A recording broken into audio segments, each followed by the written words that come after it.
plateau du Grand Journal. Nous sommes toujours en compagnie de Roselyne Bachelot. Nous a rejoint Jean-Marie Leméné. Bonsoir. Bonsoir. Vous êtes le président de la Fondation Jérôme Lejeune et vous êtes contre le droit à l'avortement, un droit que vous défendez farouchement, Roselyne Bachelot. 39 ans après la promulgation de la loi Veil, une modification de ce texte historique devrait ranimer le débat. Décryptage avec Mathias Hillion. Les anti-mariages gays ont trouvé leur nouveau combat médiatique. Un amendement sur l'IVG discuté la semaine prochaine à l'Assemblée. Pourquoi reparler de la loi Veil maintenant? La réponse en 3 arguments. Premier argument des auteurs de l'amendement, il était temps de clarifier la loi. Le texte de 1975 permet aux femmes en situation de détresse d'avoir recours à l'interruption volontaire de grossesse. L'avortement doit rester l'exception, l'ultime recours pour des situations sans issue. Mais les temps ont changé. 39 ans après la loi Veil, 35% des femmes avortent au moins une fois dans leur vie. L'amendement prévoit donc de supprimer cette référence aux situations de détresse pour faire de l'IVG un véritable droit pour les femmes. Deuxième argument, ne pas laisser le champ libre aux anti-avortements. Pour les députés françaises auteurs de l'amendement, il est grand temps de légiférer pour protéger cette conquête des femmes. À l'étranger, de plus en plus d'États américains restreignent le droit à l'avortement. L'Espagne, elle, recule de 3 cases en ne reconnaissant plus le droit à l'IVG qu'en cas de viol ou de menace pour la santé de la mère. Troisième argument, les questions sociétales, ça resserre les rangs à gauche.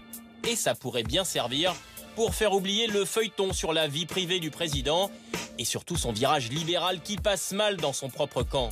1 an après le mariage gay, le débat sur l'avortement risque une nouvelle fois de couper le pays en deux. Alors question, Roselyne Bachelot, est-ce que c'est vraiment le bon moment ? Est-ce que c'est vraiment le bon moment pour supprimer cette notion de détresse? Oui, c'est le bon moment parce qu'on voit que des droits qui paraissaient imprescriptibles, absolument pas menacés, sont menacés. L'exemple de l'Espagne est extrêmement éclairant. Le droit à l'avortement existe sans restriction depuis 1985 en Espagne. Et là, 30 ans après, le gouvernement de Mariano Rajoy s'apprête à restreindre considérablement ce droit.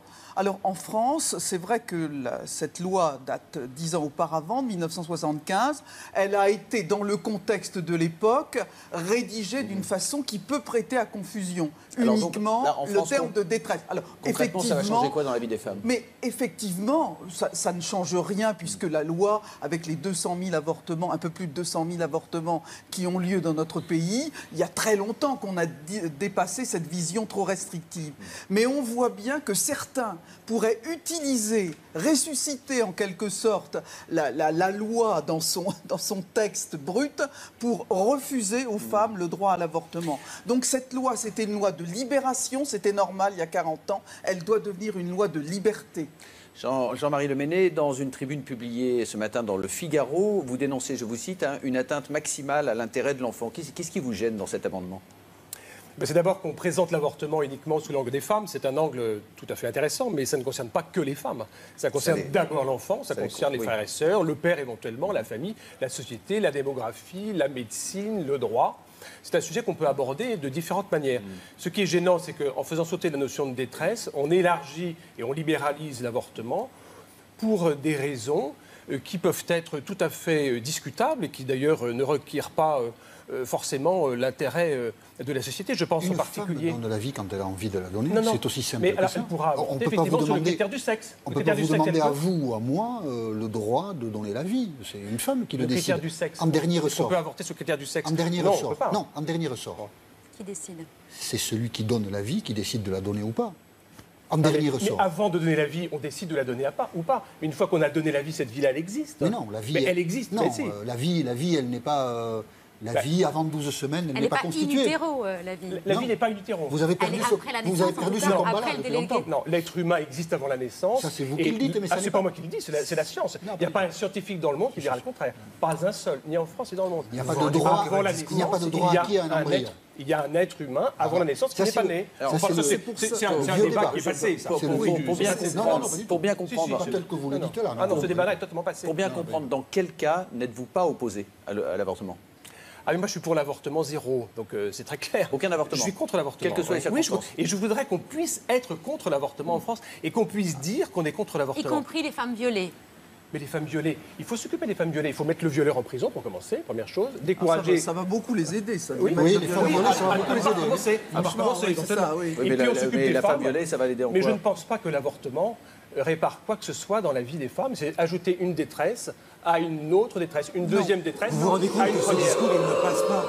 Je crois que les éléments féminins du public ne sont pas tout à fait d'accord avec totalement égal. Ah, mais ça m'est totalement égal. Roselyne Bachelot. C'est pas parce que mon discours ne passe pas ici qu'il ne passe pas dans le pays. D'abord, un premier point, ce sont les femmes qui portent les enfants. C'est à elles qu'il revient de disposer de leur corps. De leur corps, mais pas celui de l'enfant. Et le droit à l'avortement est une conquête des femmes. On ne peut pas, je dois dire, il n'y a pas seulement que les grossesses non désirées, il y a le fait d'une liberté imprescriptible, nous l'avons conquise il y a 40 ans, il n'est pas question de revenir sur ce droit. Il faut donc... pas un droit. Si, c'est un droit. Il faut donc ce droit le protéger. Je dois dire que j'ai changé encore récemment sur ce sujet. Il y a encore quelques semaines, j'aurais pas eu l'idée de me battre sur la rédaction de cette loi. Et c'est en voyant ce qui se passait que je me suis dit, là, moi, la militante féministe que je suis, il faut que je me bouge, il faut qu'on change. Il y a un certain nombre de réactionnaires comme vous, monsieur, qui sont là en train de nous dire des choses absolument impossibles. De dire que vous n'êtes pour l'avortement dans aucun cas. Mais est-ce que vous savez ce que ça a été la vie des femmes avant 1974 et 1975, discussion 74, la loi promulguée en 75. Vous ne connaissez pas la vie des femmes. Non, l'avortement n'est pas un droit. Il y a de quoi s'énerver. Non, faut jamais s'énerver. C'est un droit. L'avortement n'est pas, c'est une dérogation. C'est un droit, de fait, aujourd'hui. Qui est le principe du respect de la vie.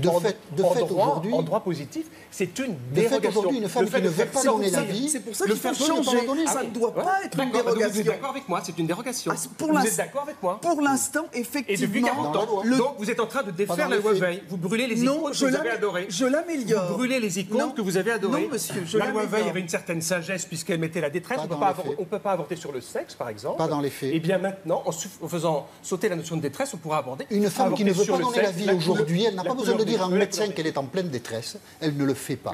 Et c'est bien de ne pas obliger une femme à se justifier devant un choix intime. Un article de loi qui était rédigé comme ça dans la loi Veil, la condition de la détresse, montrait bien que justement, dans le droit, c'était une dérogation. Donc vous apportez bien la preuve qu'il faut changer la loi. C'était une dérogation.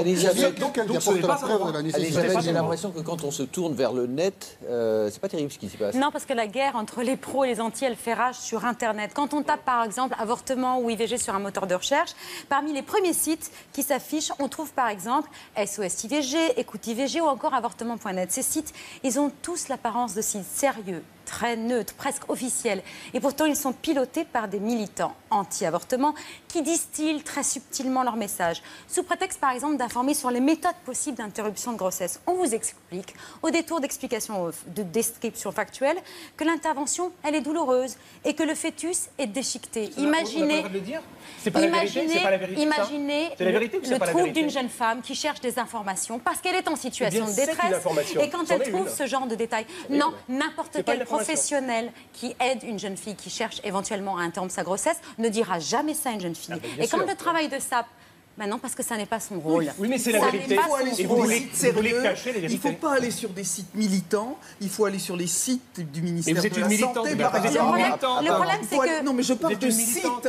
Il faut aller sur des sites informatifs, ils existent, et non pas sur des sites militants, ni pour ni contre. Le site du gouvernement ne donne aucune information précise et réelle sur l'avortement. Il ne parle pas une seule fois de l'enfant à naître, pas une seule fois le mot fœtus ni le mot embryon n'est prononcé. On a plus de renseignements qu'on se fait arracher une dent sur Internet. J'appelle à la méfiance toutes les jeunes femmes qui cherchent des informations, surtout quand on leur adresse des numéros verts. Et au bout de ces numéros verts, elles trouvent des militants anti-avortement qui font tout pour les déstabiliser, qui leur font un discours très subtil mais terriblement efficace. Écoutez les explications de Sophie Gaudieu, elle est chef de service à la maternité des Bluets, et elle décrypte pour nous le travail de SAP que font ces militants anti-avortement au téléphone. Vous avez des enfants ou pas ? Non. Dès la première phrase, le mot enfant et le mot enfant potentiel, maternité est évoqué. Qu'est-ce qui vous pousse, là, étant enceinte pour la première fois, qu'est-ce qui vous pousse à penser plutôt à une IVG ? Et là, maintenant, on demande pourquoi.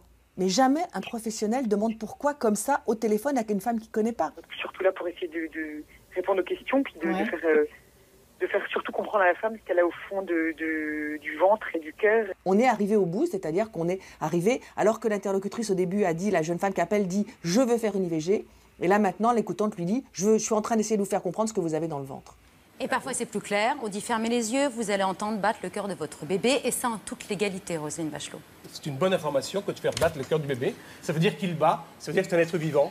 Non, mais comme vous il y a et moi. un point. Non, ça veut dire que des femmes, ça veut dire aussi que des femmes point. déjà en situation de détresse, parce que c'est pas un acte naturel d'avorter, vous les culpabilisez encore plus. Vous leur dites attention, c'est moche. Mais la culpabilisation, ça a quelque chose de bien. Quand on fait quelque chose qui n'est pas dans les clous, on se dit il faut que je revienne. Ok, c'est un autre débat. Il y a un point que je veux absolument préciser.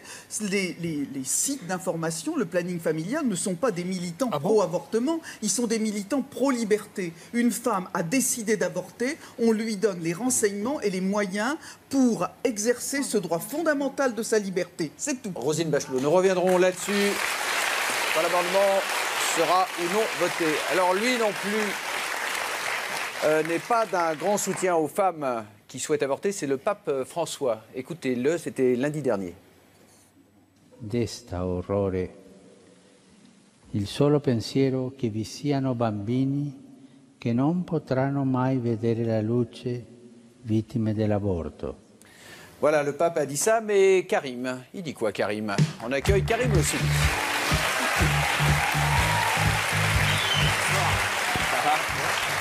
Salut Karim. Alors, Antoine. Comme ça, les cathos sont de retour dans la rue. Ouais, ils sont de retour dès ce week-end dans la rue. Grande manif des anti-IVG à Paris. Je ne sais pas si vous y serez, monsieur Le Méné, c'est ce week-end. Bien sûr, bien sûr. Vous y serez. Donc l'avortement qui est en manifestation. Il y a aussi l'euthanasie qui mobilise beaucoup ce qu'on appelle la cathosphère.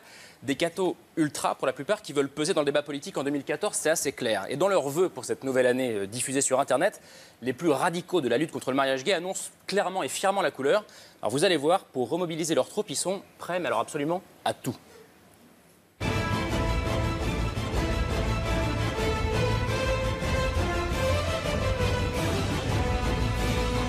Je suis Alex, des Sentinelles, et je vous souhaite à tous une très bonne année de résistance 2014. Je suis Bruno, du Camping pour tous, et je vous souhaite une excellente année de résistance 2014. Bonjour, je suis Alice Desmariannes, et je vous souhaite à tous une excellente année de résistance 2014. La victoire du mal, c'est l'inaction des hommes de bien. Alors debout les hommes de bien. On ne lâche rien. Vous devez être présents. La résistance de Salon, c'est terminé. Rejoignez-nous. Rejoignez-nous. Tous à Paris le 26 janvier. Tous à Paris le 26.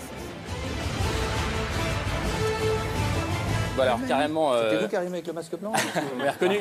J'avais pas de chemise à carreaux, vous avez vu? Bon, appel à la résistance carrément dans ce clip, assez drôle, je le reconnais vu comme ça, mais ce sont des membres quand même de ces mouvements-là qui appellent sérieusement à renverser par exemple le président de la République, qui siffle le président et parfois violemment le 11 novembre sur les Champs-Élysées. Et ce sont donc des gens de ces mouvements-là qui seront dans la rue le week-end prochain, le 26. Ça s'appelle Jour de colère et ça va rassembler extrêmement large ce jour-là dans les rues de Paris. Vous vous trompez, c'est pas Jour de colère. Le 19, c'est entier. Je suis passé au 26, monsieur Le Méné, le 26. Les cathos ultras devraient y côtoyer les bonnets rouges, par exemple, ou encore les amis de Dieudonné, le genre de cocktail que surveille déjà de très très près le ministère de l'Intérieur. Ça pourrait se continuer, ça va se continuer le week-end suivant avec la branche censée être plus modérée, la Manif pour tous. Ils seront de retour début février à Lyon et à Paris. Bref, les cathos sont à nouveau dans la rue, ça c'est une certitude, mais la nouveauté en 2014, c'est qu'ils veulent aussi peser dans les urnes. Fait assez rare, les évêques de France ont encouragé les catholiques à se présenter sur des listes municipales. Et encore plus fort, 2 mois plus tard, il y aura une, voire 2 listes qui se revendiquent des valeurs catholiques lors des européennes. L'une menée par Christine Boutin, ça c'est en bonne voie, et puis l'autre peut-être montée par des membres de la Manif pour tous. Bref, les cathos sont bien décidés à maintenir la pression sur le gouvernement, même si on précise quand même qu'en 2013, on rappelle que François Hollande n'avait pas reculé sur le mariage gay malgré le lobbying des associations catholiques. Merci Karim. Jean-Marie Le Méné, merci d'être venu sur ce plateau. Roselyne Bachelot, vous restez encore un peu avec nous. C'est maintenant l'heure du Zapping.